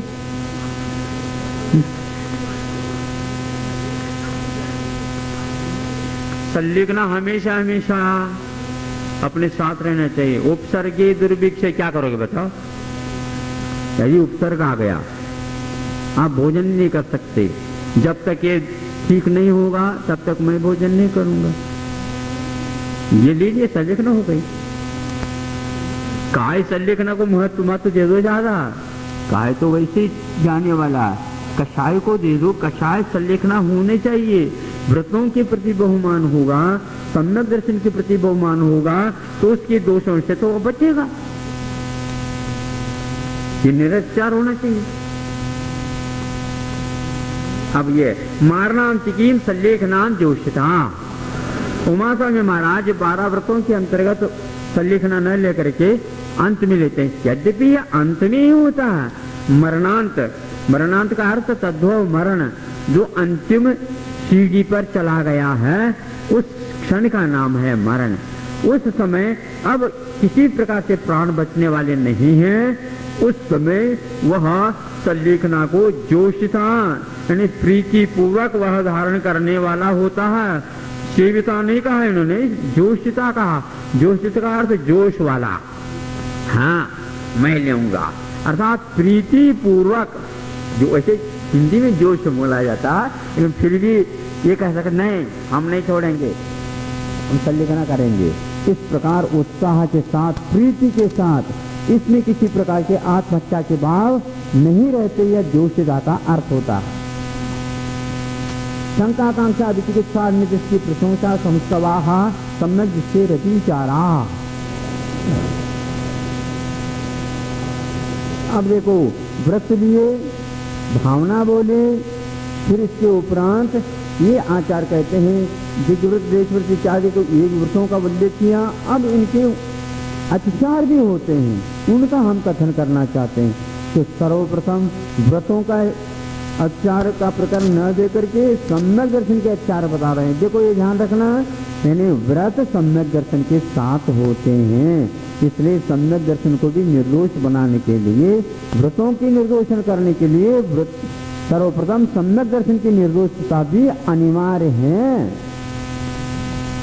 शंका नहीं करना, आकांक्षा नहीं करना, विचिकित्सा नहीं करना और अन्य दृष्टि प्रशंसा नहीं करना, संस्तव भी नहीं करना, ये सम्यक दृष्टि के अतिचार हैं, इनको दूर करना चाहिए। शंका से क्या दोष होते हैं, तो आचार्य महाराज ने मोह विशेष अवस्था इति शंकादेय दोषा, मोह विशेष के अवस्था के कारण यह शंकादिक 5 दोष होते हैं। अब कौन से मोह, इन्होंने कोई उल्लेख नहीं किया, इसलिए दर्शन मोहिनी संबंधी ही दोष लगते हैं। सम्यक दर्शन में ऐसा कोई नियम नहीं बनता। शंका का अर्थ एक प्रकार से भयादिक भी होते हैं, इसलिए हम ऐसा नहीं कह सकते दर्शन मोहिनी संबंधी ही शंकादिक होते हैं। चारित्र मोहिनी संबंधी भी शंकादिक हो सकते हैं। ऐसे ध्वनि पूज्यपाल महाराज की इस पंक्ति से निकलती है। आकांक्षा पंचेंद्र के विषयों के प्रति विशेष गाढ़ आकांक्षा रखना नहीं चाहिए। विचिकित्सा का अर्थ क्या हो? चिकित्सा, घृणा करना। वृत्ति जीवों को लेकर के देख करके कभी घृणा नहीं करना, अन्यथा वो या वृत्ति नहीं कर सकेंगे और उनके उस जीव शरीर को देख करके यदि घृणा करेंगे तो स्वयं कैसे ग्रहण करेंगे आगे जाकर के मुद्रा को, हैं? यदि आप वृत्तियों के शरीर को देख करके घृणा करेंगे तो आप कैसे उस प्रकार के जीवन को अपना सकेंगे? इसलिए विचिकित्सा नहीं करना। अन्य दृष्टि प्रशंसा, अन्य दृष्टि का अर्थ साधारण में भाई नहीं, अन्य दृष्टि का साधारण में भाई नहीं, किंतु जिसका विचार आचार ही पृथक है उनकी प्रशंसा नहीं करना। जो मोक्ष मार्ग के योग्य नहीं, जिन शासन से विपरीत चर्या है, उसको इन्होंने अन्य दृष्टि प्रशंसा के अंतर्गत ले लिया। संस्तवा, मन के माध्यम से उनकी प्रशंसा करना, यह संस्तव वचनों के माध्यम से जिनकी प्रशंसा करना यह स्तुति में आ जाता है, और मन से उनकी प्रशंसा करना यह प्रशंसा के अंतर्गत आ जाता है। ये सम्यक दृष्टि के अतिचार होते हैं। व्रतशीलेषु पंच यथाक्रमम, व्रत और शीलों में 5 अतिचार होते हैं। पुनः कहना प्रारंभ करते, देखो 5 अतिचार से बच्चो आप, ये कहने का। व्रतों के भी 5 अतिचार होंगे। शील में ने अनर्थ दंड व्रत आदि जो गुणव्रत और शिक्षाव्रत दिए वो शील माने जाते हैं। व्रत तो मुख्य रूप से 5 अनुव्रत होते हैं, और शील क्या? सप्तशील, जिसके माध्यम से व्रतों की उन्नति हो, निर्दोषता हो, उसका नाम शील है। जैसे मूल गुण और उत्तर गुण मुनियों के लिए कहा गया है। मूल गुण तो 28 हो गए, उत्तर गुण जो है मूल गुणों में समृद्धि और आगे बढ़ने के लिए भी उत्तर गुण काम आ जाते हैं, यथाक्रम कह देते हैं। अब देखो सर्वप्रथम अनुव्रत आ जाता है। इंसान बंद बदत छेदाति भारारोपणान पान निरोधाः,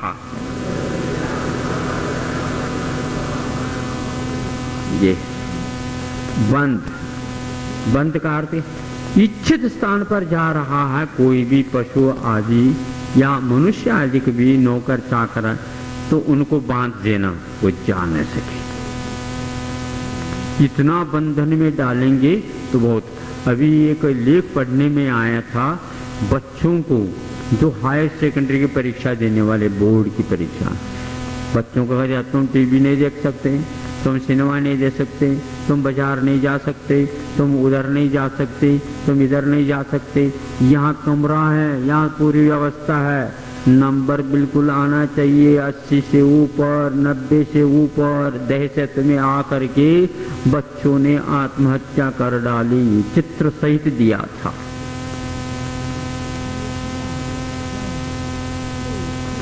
जिसको बोलते हैं बंध, समझ में आ गया? ज्यादा न करियो, क्योंकि प्रत्येक द्रव्य की स्वतंत्र सत्ता स्वीकार करने वाले इतने बंद नहीं। तो महाराज विवाह बंधन भी तो है, पहले उनको पूछ लो विवाह करना है क्या नहीं तो बाद में मुश्किल हो जाएगा। तलाक देने की आवश्यकता पड़ी तो क्या करोगे? घर में बदनामी हो जाती है, दोबारा शादी नहीं हो तो क्या करेंगे? हाँ, इसलिए पहले बंधन से पहले सोचना चाहिए, फिर बांधो तो ऐसे बांधो गैया इधर उधर कुछ घूम फिर भी सके। हाँ, बाहर न जा सके, दूसरे के खेत में मुंह मार न सके, इतना तो करो, लेकिन वो बिल्कुल ऐसे बांधो जो खा ही नहीं सके। हाँ, बैठ जाए तो बैठ ही नहीं सके, ऐसा मत करो। बोल नहीं सकते, बोलने तो कैसे बोलना चाहिए, क्या नहीं बोलना चाहिए, इसका बंधन रखो। वो स्वयं समझदार होना चाहिए, ये भी बात है। वध का अर्थ पूरा प्राण नहीं लेना, किंतु वध का अर्थ यहाँ पर इंद्रिय आदि को, प्राणों को क्षति नहीं पहुंचा, क्षति पहुंचाना वध के अंतर्गत आ जाता। छेद नाक, कान, और हाथ, पैर, उंगली आदि आदि कुछ छेदे जाते हैं, उसका नाम यहाँ पर छेद है। कंछेरिया कोई नाम आ जाता है, कंछेर।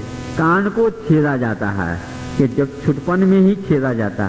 फिर ये क्या, ये भी एक प्रकार से अहिंसा अनुव्रत में दोष कारक है, लेकिन इसके पीछे आरोग्य की भी दृष्टि रहती है। आरोग्य की क्या दृष्टि रहती है, एक प्रकार से उसमें अनेक प्रकार के जो रोग आते हैं जिनका कोई वारण नहीं हो सकता, उसके लिए दवाई है। कान छेदे जाते हैं, नाक छेदे जाते हैं, कान के स्थान 3-4 स्थानों पर छेदे जाते हैं, आभरण की अपेक्षा से भी काम आ जाता है। और एक प्रकार से भगवती आराधना पढ़े थे तो जिसका अंग छेद को प्राप्त हुआ उसमें भूत प्रविष्ट नहीं होता, ऐसा हमने हेतु सुना था। इससे अच्छा है कि आप लोगों के छोटेपन में बच्चों के जो कान वगैरह छेदे जाते हैं भूत नहीं लगते, लेकिन कालांतर में वो भी अभ्यस्त होते होंगे, भूत फिर भी लग जाते। छेद, अतिभार आरोपण, देखो अतिभार आरोपण ये बड़ा दोष है।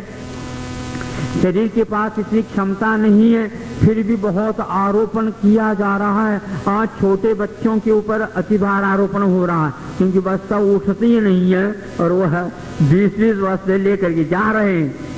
अतिभार आरोपण, ये शरीर के ऊपर ही आरोपण नहीं है, मन के ऊपर, उनके बुद्धि के ऊपर भी आरोपण है। अनेक सब्जेक्ट हैं, अनेक वो है, ये कैसे करेंगे। नोटबुक से चलते हैं आजकल सब बच्चे, वो भी लेख में ये भी आया था। ये सारे उस समय नहीं होते थे। महाराज ने बहुत अच्छी बात कही, 2 किताब होती हैं, एक किताब गणित की और एक किताब भाषा की। ये भाषा की किताब का नाम व्याकरण है और गणित से है ये गणित के। अब वहाँ पहाड़े वगैरह पढ़ाते थे, उसके माध्यम से गणित हो जाता था और यह अक्षर ज्ञान करा देते थे। कोश रखो, व्याकरण रखो, हो गया काम, इसके द्वारा सब कुछ काम होता है।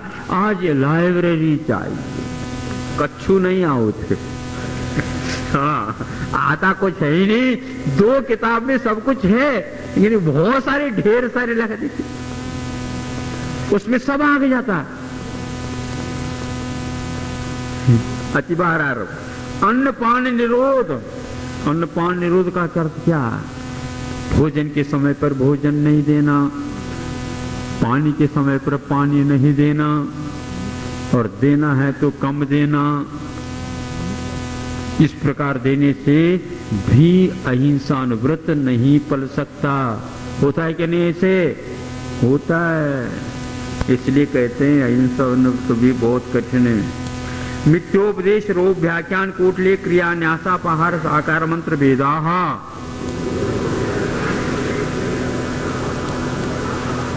ये सत्यानुव्रत के पास मिथ्या उपदेश, अपने साथी संगाती और किसी को मिथ्या उपदेश देना जिसके द्वारा वह संसार मार्ग की ओर अथवा सही मार्ग से स्खलित हो जाए, भ्रम में पड़ जाए आदि आदि। ये इस प्रकार अनुव्रत के रोह व्याख्यान रहस्य की बात उद्घाटित कर देना, यह है रोह व्याख्यान कह रहे थे। कूटले क्रिया, कोई भी व्यक्ति के विषय में मान लो कुछ कहा है, नहीं कहा है, किया है क्या नहीं किया है, फिर भी ऐसे दाह के कारण, ईर्ष्या के कारण, मात्सर्य के कारण कूटलेख मैंने गलत लेख माला चला देना। न्यासापहार, जो कोई भी धरोहर के रूप में रखे रहते हैं उनको ही हजम कर जाना। जानते हो महाराज इसकी बात की क्या कह रहे हैं आप? ये तो परिचित है। साकार मंत्र भेद, साकार मंत्र भेद का अर्थ यह है, 2-3 व्यक्ति मान लो चर्चा कर रहे हैं, हाव भाव भंगिमा के द्वारा या उंगलियों के संकेत से इधर उधर देख करके कह रहे हैं, जिससे उनके भीतर के भाव पकड़ करके और उसको दूसरे के सामने उद्घाटित करना, ये साकार मंत्र भेद है। ये सुने या न सुने, लेकिन तो वह भाव इस ढंग से पकड़ में आ जाते हैं जैसे उनसे बात ही हो गई।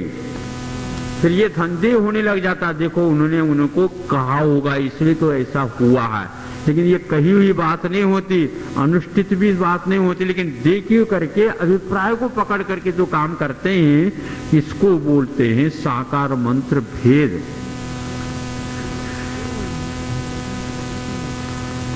ये चोरी के दोष में आ जाता है, असत्य के दोष में। सत्यानुव्रत के 5 दोष।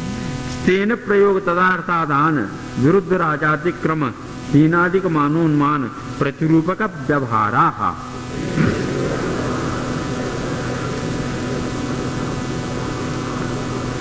स्वयं चोरी तो नहीं करना है, क्योंकि चोरी करने का तो क्या किया, किंतु दूसरे को प्रेरित करना चोरी के लिए, और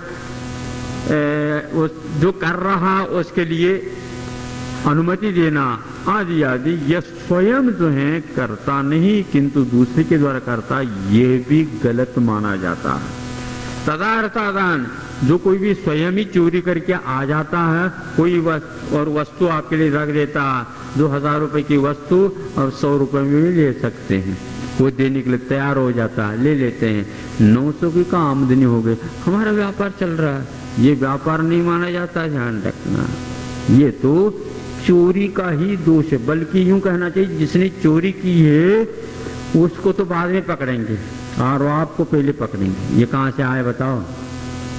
या तो उनका नाम दे दो या तो आप ऐसे ही काम करते हैं। मुश्किल हो गया, क्या करें? इसलिए ऐसी वस्तुओं को रखना नहीं। फिर क्या करें महाराज? आइंदा से मत रखो, रखे हैं तो क्या करें, कहीं भी जाकर ये रख दो, नहीं तो पकड़ में आ सकता है। आता है कि नहीं? आता है। बचना चाहते हो तो इससे बचो। आदान विरुद्ध राजातिक क्रम, विरुद्ध राजातिक अतिक्रम का अर्थ होता है जो वैधानिक नहीं है, उन वस्तुओं को ग्रहण करने का नाम अतिक्रम है। कैसा वैधानिक? जो विरुद्ध राज्य हैं, जो ये प्रांतीय सीमा बंधी हुई है? मान लो ललितपुर से उस ओर चले जाते हैं तो क्या उत्तर प्रदेश आदि लग जाती है, इधर आ जाते तो मध्य प्रदेश है, बॉर्डर पर बहुत अच्छा व्यापार चलता है, ये विरुद्ध राजातिक्रम हो जाता है। अच्छी वस्तुओं को वहां से ला करके यहाँ पर बेचेंगे, यहाँ के वस्तुओं को वहां पर भेजेंगे, इसमें बहुत मुनाफा की जो है लोभ लालच के कारण ऐसा करते हैं, यह विरुद्ध राजातिक क्रम माना जाता है। अथवा टैक्स वगैरह नहीं देना, यह भी विरुद्ध राजातिक क्रम आ जाता है। हीनाधिक मानोन्मान का अर्थ हीन और अधिक, देना तो कम, लेना तो ज्यादा। व्यापार में यही तो होता है महाराज, लेकिन ज्यादा नहीं करते, अति करना नहीं ठीक है। कुछ तो होता है ठीक है, लेकिन वो भी ठीक नहीं। अनुव्रत जिसने अंगीकार कर लिया उसके लिए दोष है महाराज। इससे कैसे बचे?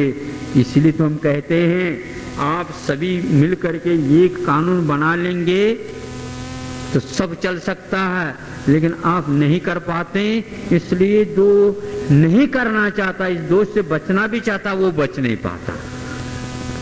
ऐसा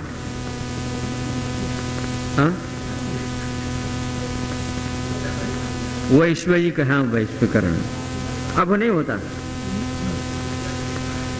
विरुद्ध राजातिक्रम नहीं होते हुए भी हमारा एक कहना, इससे अनेक व्यापारियों को ही चौपट हो जाता, व्यापार नहीं।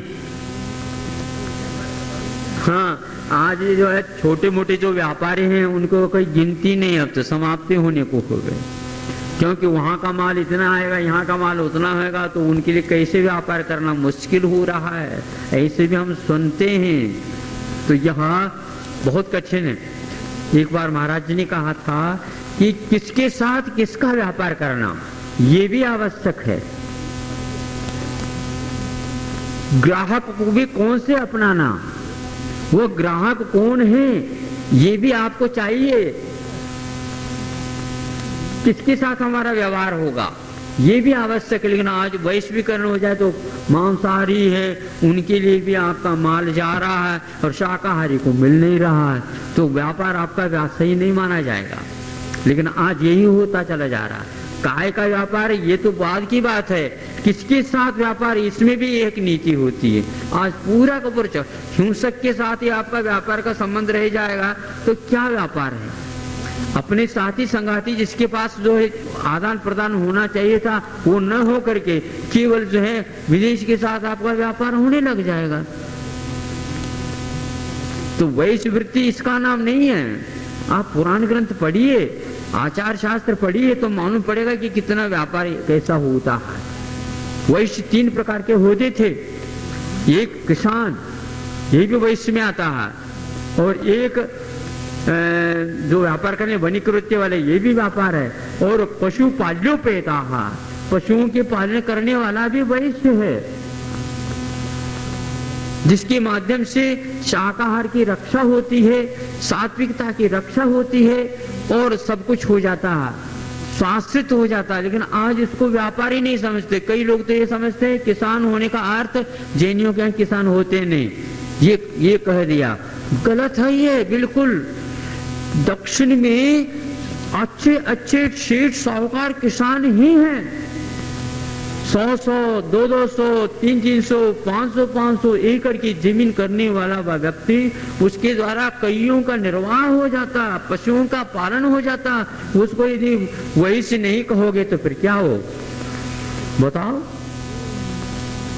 है ही नहीं। बल्कि यूं कहा गया है, शशास कृषा दिशु कर्म सुप्रजा। ऋषभनाथ भगवान ने तो सर्वप्रथम कृषि प्रधान देश घोषित किया इसको। बढ़िया तो बाद में आएंगे, क्या तोलेंगे वो, धान तोलेंगे, पहले धान का उत्पादन तो करो। धान के उत्पादन करने वालों को तो आप जैन घोषित नहीं करो और तोलने वालों को जैन करो, गड़बड़ है। समझ में आ रहा है ना? हाँ, व्यापार हाँ यही हो भी हमें कहें। अब क्या करें, आज का व्यापार इतना ही है। सामने एक टेबल है, हाँ लो हाय लो, हो गया काम। कुछ नहीं न कुछ लेना न देना, मोबाइल हाथ में लेना और कुछ नहीं, व्यापार हो गया। ये काय का व्यापार, ये सट्टा है। हाँ, ये कोई व्यापार है क्या? ये कोई कर्म है ही नहीं। वस्तु विनिमय होता था, आज वस्तु विनिमय भी छूट गया, केवल शब्द विनिमय हो गया। उसमें क्या आ गया जमाना, इसमें संतुष्ट है।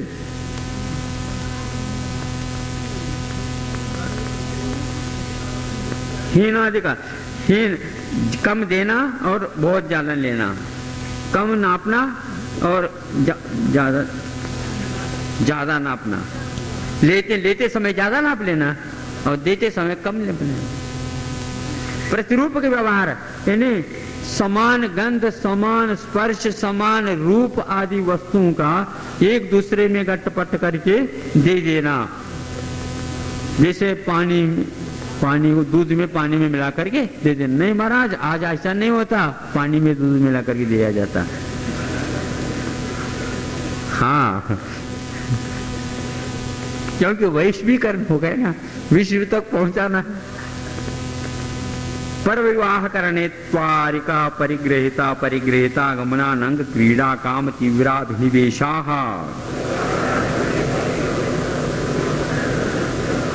ये ब्रह्मचर्य निवृत्त हैं, इसके लिए बता रहे हैं। दूसरे परिवार को छोड़ करके अन्य परिवार के यहाँ शादी ब्याह इत्यादि में रुचि लेना, यह भी इसका दोष है, इसलिए उसका अकरण कहा है। ईत्वरिका परिग्रहित आगमन, ईत्वरिका अपरिग्रहित आगमन, दो प्रकार से, एक विवाहित एक अविवाहित। अविवाहित कन्याधिक भी हो सकते हैं, अविवाहित वेशाधिक भी होते हैं। उनके साथ संबंध रखना भी यह दोष है। अनंग क्रीड़ा, अनुचित अंगों के साथ क्रीड़ा करना, यह अनंग क्रीड़ा माने जाते। कामत तीव्र का अर्थ होता है वासनातिरेक का नाम। इस प्रकार ये 5 अनुवृत्त के दोष हैं। क्षेत्र वास्तु हिरण्य सुवर्ण धन धान्य दासी दास कुप्य भांड प्रमाणातिक क्रमाः।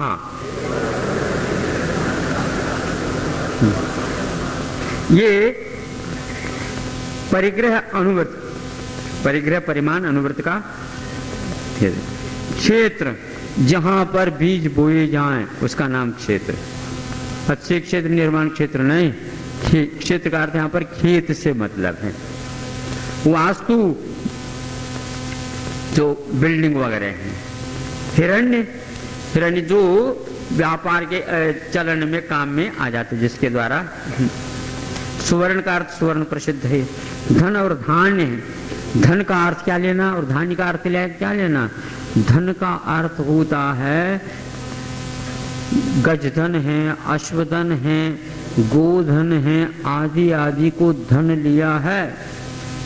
ये आज तो कोई है ही नहीं। इसके माध्यम से साहूकारी का मूल्यांकन ही आज नहीं होता, नोट बस और कुछ नहीं। ये धन ही नहीं, सोना चांदी फिर भी धन में आ सकता था, आज तो नोट, नोट कुछ भी काम नहीं। विदेश के साथ उसका कुछ संबंध ही नहीं, विदेश नहीं चाहेगा तो आप निर्धनी हो जाएंगे, ये स्थिति है। लेकिन सोना चांदी कहीं भी आप चले जाए उसका मूल्य होता था। पैसे का मूल्य यहीं तक सीमित है और यहाँ पर भी कहाँ तक सीमित है, आज तो मुश्किल हो गया। पहले पॉकेट में ले जाते थे और भर करके ले आते थे, आज तो टोकरे में भर करके नोट ले जाओ और पॉकेट में माल ले आओ। ऐसा ही हो रहा है, ध्यान रखना। हो रहा है क्या? नहीं हो रहा है? हाँ कर सकता, 7वीं प्रतिमा तक कर सकता। क्षेत्र वास्तु हिरण्य स्वर्ण धन धान्य, ये अपने चना है, मोठ है, ज्वार है, बाजरा है, गेहूं है, आदि आदि। दासी दास, दासी दास नौकर चाकर आदि। इसके दासी दास के साथ हम ये नहीं कह सकते हैं स्त्री और पति और पत्नी आ जाते हैं क्या, नहीं। लेकिन देखा जाए तो यह भी परिग्रह में ही आते हैं। स्त्री पुरुष के लिए परिग्रह हैं, पुरुष के लिए स्त्री परिग्रह है। हाँ, इसी प्रकार उसने स्वीकार किया था। बल्कि परिग्रह की जड़ मूल फाउंडेशन कह दो तो कोई अनर्थ नहीं होगा। पहले गृहस्थ आश्रम नहीं था, पहले ब्रह्मचर्य आश्रम था, फिर इसके उपरांत ग्रही क्यों बना? घर बांध लिया इसलिए घरी नहीं, ये ईंटों पत्थर वाले ग्रह नहीं।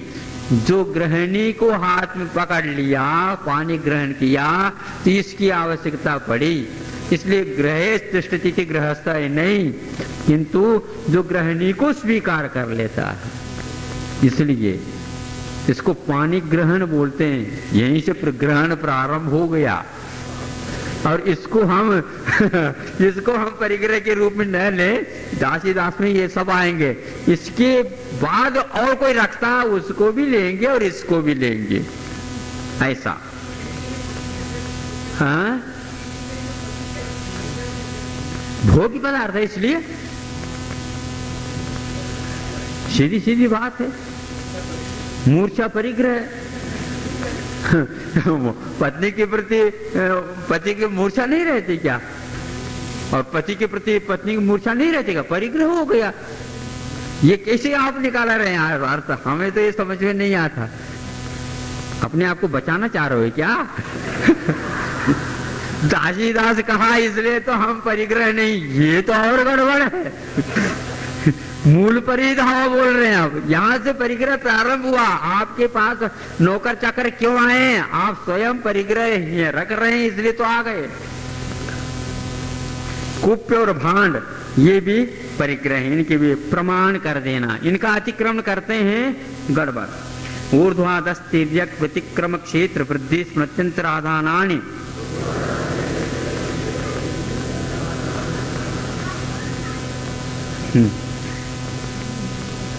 ऊर्ध्व यानी ऊपर, अधर मैंने नीचे, तिर्यक मैंने आजू बाजू, इनका जो आपने इनकी सीमा बनाई थी उसी का अतिक्रमण करना, यह भी दोष है। ये दिग्वृत्ति। क्षेत्र वृद्धि, जो क्षेत्र अपने पास नहीं था उसके और थोड़े से खिसका दिया, पश्चिम की ओर इतने बढ़ा दो, महाराज दक्षिण की ओर थोड़े से घटा देंगे। यो क्यों घटाया, पहले क्यों रखा था?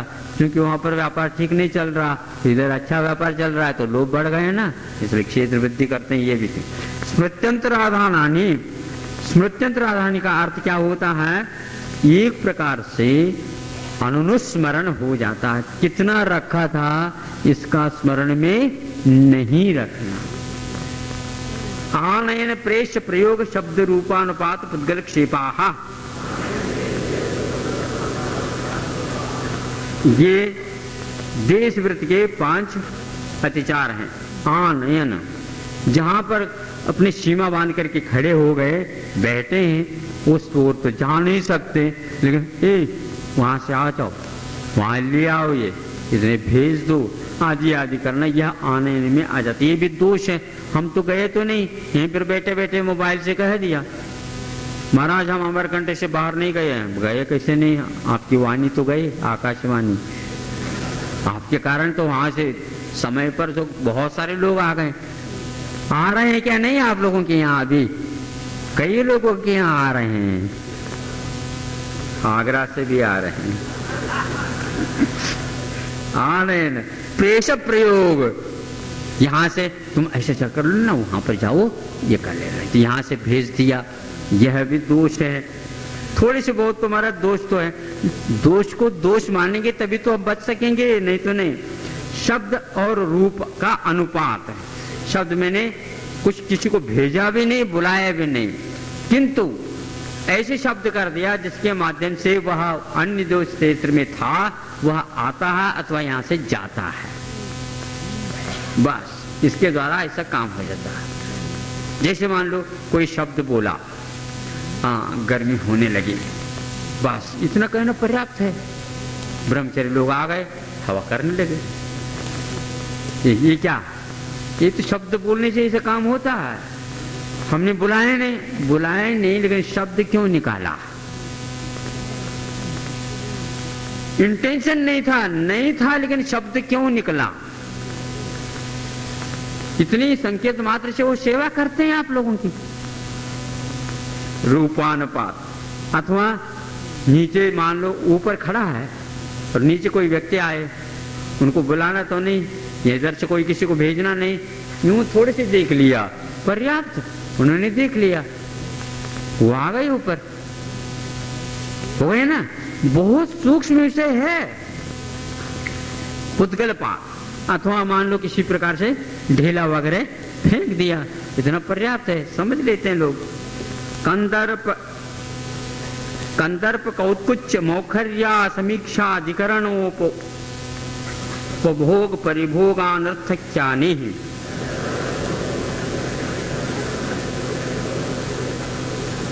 ये अनर्थ दंडवृत्त इसके है ना। कंदर्प, हंसी मजाक करना, ये कंदर्प माना जाता। वासना से युक्त। कौत्कुच का अर्थ हंसी मजाक के साथ साथ अंग और उपांग में विकृति का प्रदर्शन करना। मौखर मैंने बिना अर्थ के बहुत बोल जाना। असमीक्ष अधिकरण, देखो ये बहुत काम होता प्राय करके, बिना सोचे विचार किए प्लानिंग के बहुत कुछ काम कर जाना, अनर्थ हो जाता है। उपभोग और परिभोग के जो परिमाण होते हैं उनमें भी अधिकता का उपयोग करना, ये भी एक हो जाता है। 1 किलो की आवश्यकता थी किंतु 2 किलो रख दी, ये अनर्थ। इस प्रकार ये दोष आ जाता है। अब सामायिक योग दुख प्रणिधानादर स्मृत्यनुपस्थानानि, हाँ 3 योग होते हैं, आपको बता दिया गया। उसमें दुख प्रणिधान हो जाना, कायकृत दोष, वचनकृत दोष और मनकृत दोष, इसको बोलते हैं एक प्रकार से सामायिक में 3 प्रकार के दोष। अनादर, सामायिक के प्रति आदर नहीं रखना। बैठते समय तो बहुत अच्छा था, आदर के साथ बैठे, फिर बाद में कमर दुखने लगे, उठ नहीं सकते, भैया क्या करे, आदर नहीं रहा, ये अनादर होता है कि नहीं? इसे होता है, कुवच के बाहर होने से ऐसा होता है। स्मृत्यनुपस्थान यानी एकाग्रता का अभाव हो जाना। अनेकाग्र्यम न एकाग्रस्य भाव, एकाग्रस्य भाव अनेकाग्र, एकाग्रता का अभाव हो जाना, ये सारे इसके दोष। अप्रत्यवेक्षता प्रमार्चितो सर्गादान समस्त रूप क्रमणानादर स्मृत्यनुपस्थानानि।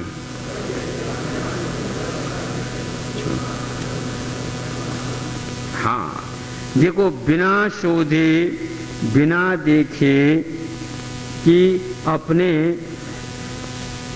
मलमूत्र का विसर्जन करना, बिना देखे बिना शोधे अपने उपकरणों का इत्यादि का सामग्री का आदान लेना रखना आदि आदि, बिना देखे बिना शोधे अपने बिस्तर वर्गों का बिछा देना अथवा उनको इकट्ठा करके रखना इत्यादि का। और अनादर, प्रोषदोपास के प्रति भी अनादर का हो जाना।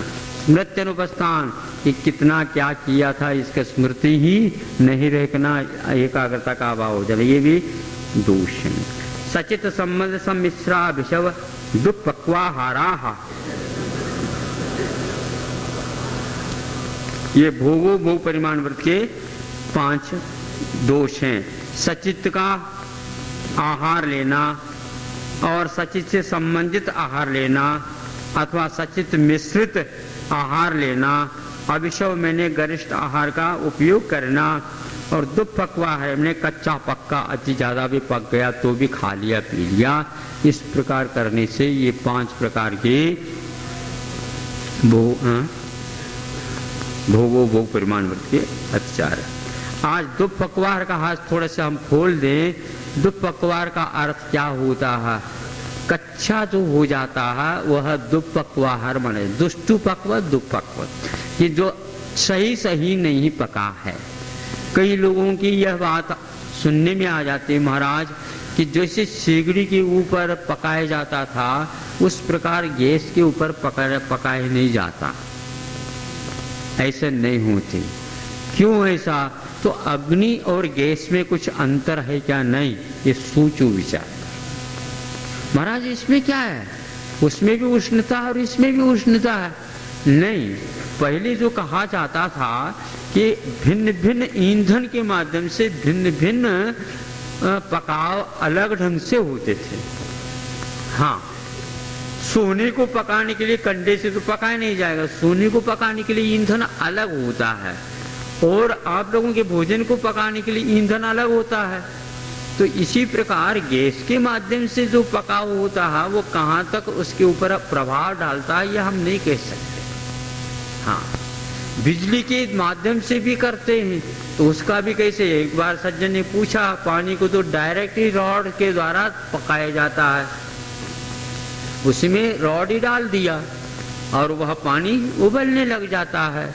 तो उस पानी के भीतर जो प्राण वायु ऑक्सीजन आदि रहते हैं उनमें किस प्रकार प्रभाव पड़ा, ये एक समीक्षा का विषय हो जाता है।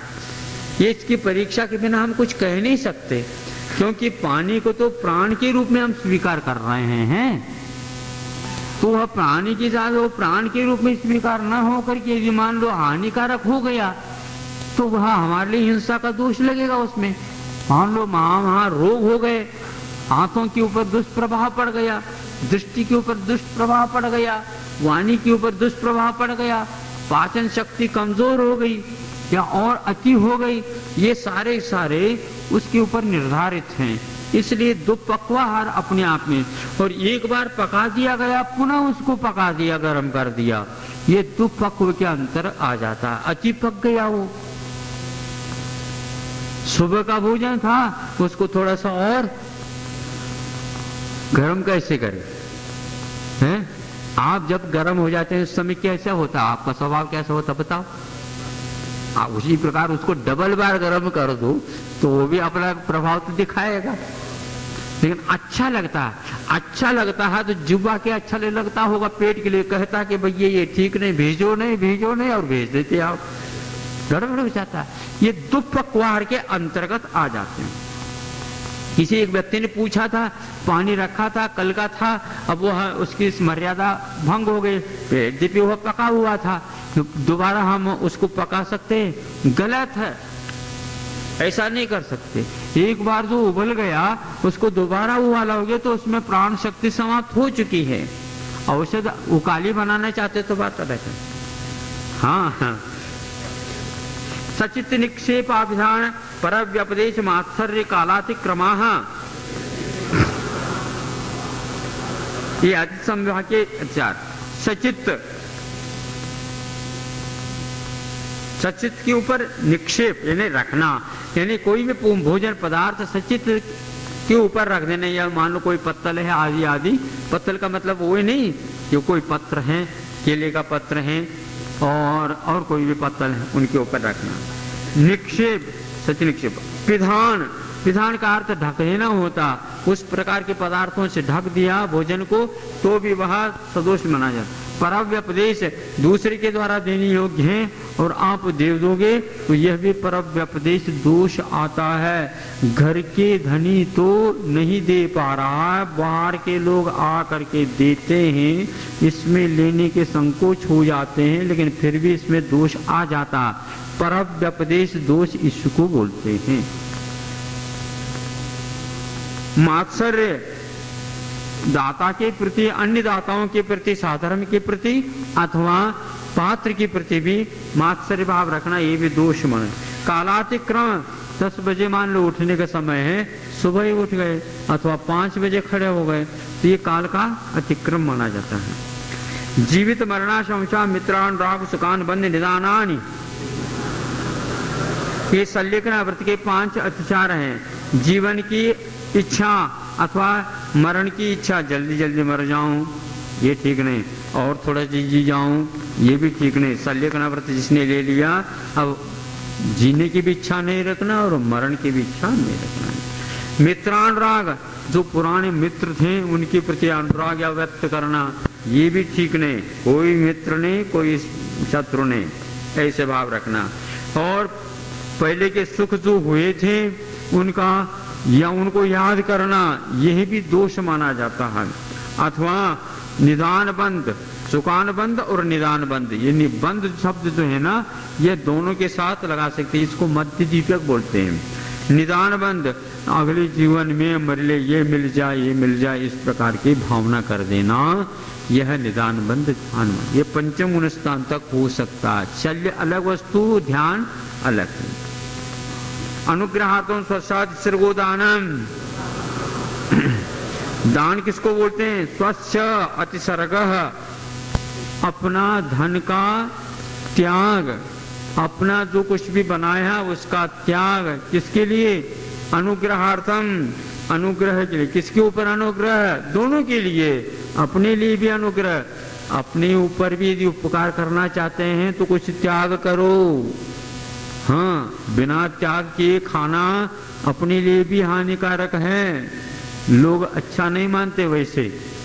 इस प्रकार कुछ न कुछ त्याग कर दो अपने लिए भी, और पर के लिए करते हैं तो भी वह उसका भी काम हो जाता है। स्वच्छ का अर्थ धन भी होता है और स्वच्छ का अर्थ स्वयं का ही अतिसर्ग, यानी विनीत होकर के त्याग करना चाहिए, घमंड के साथ नहीं। मेहमान को चलो आज भोजन के समय पर आ गए, ले लो खा लो, तो कहता है क्या खाएंगे अब? हैं? नहीं, आप अच्छे आ गए, बहुत दिन से आए नहीं थे और आहार के समय पर आ गए, बहुत ही अच्छा हो गया। हाँ, अच्छे ढंग से परोस दो, सबके लिए कह दिया। ये हो गया स्वच्छातिसर्ग। आप संकोच न करिए, अपना घर समझिए, ये सब आपका है। इसका नाम स्वच्छातिसर्ग। केवल धन का और आहार का त्याग नहीं, किंतु अपनत्व को भी त्याग करना है ना, अपनाना जिसको बोलते हैं।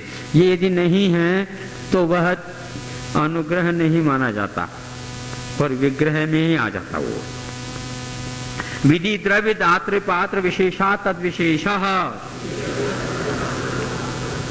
हाँ, तद विशेष मैंने दानस्य विशेष है, ये दान के विशेष माने जाते हैं। विधि अच्छी विधि पूर्वक आप दान देते हैं तो वहां गुणकृत विशेषता आ जाती है। कब प्रधान करना, कितनी परिक्रमा लगाना, उच्च सिंहासन बहुत सिंहासन आसन दे देना, पूजन करना, गंधोदक लेना और शुद्धि बोलना, इस प्रकार ये सारे विधि